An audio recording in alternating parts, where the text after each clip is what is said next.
நீ கேட்டல, vitamins, energy, proteins அது எல்லாம் இதுல இருக்கு. அதுக்கு மேல ஒண்ணு இருக்கு, பலம்.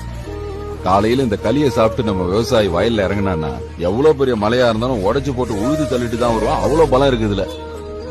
கரைக்கும் கொப்பை, வலுக்கும் கருப்பை, தீக்கும் மூப்பை, கேப்பை. கேள்விப்பட்டிருக்கியா? No, but it sounds good. என்ன பாஷை இது? அட முட்டா போயமாவனே, சுத்த தமிழ்டா. நீ சின்ன வயசுல இருந்து இது சாப்பிட்டு இருந்தனா உங்க அப்பா பாஸ்போர்ட்டை போடுங்கதான் அழுதுட்டு இங்க வந்திருக்க மாட்டேன். அங்கேயே வாங்கிட்டு அப்படியே ஃபாரின் போயிருப்பான். அவ்வளவு பலம் இருக்கு இதுல. சாப்பிடுறேன். Spoon, fork. உன் கையில வேற யாராவது சாப்பிட்டுருக்காங்க? No, how's that possible? 1000 பேர் சாப்பிட்ட எச்சி ஸ்பூனால சாப்பிடுறத விட உன் கை எவ்வளவு மேல். இங்க பாரு, நம்ம கிராமத்து பொண்ணுங்க கோலம் போடுறதுக்கு வாசல்ல தண்ணி தெளிப்பாங்கல்ல, அந்த மாதிரி குழம்புல கைய நினைச்சுக்கணும்.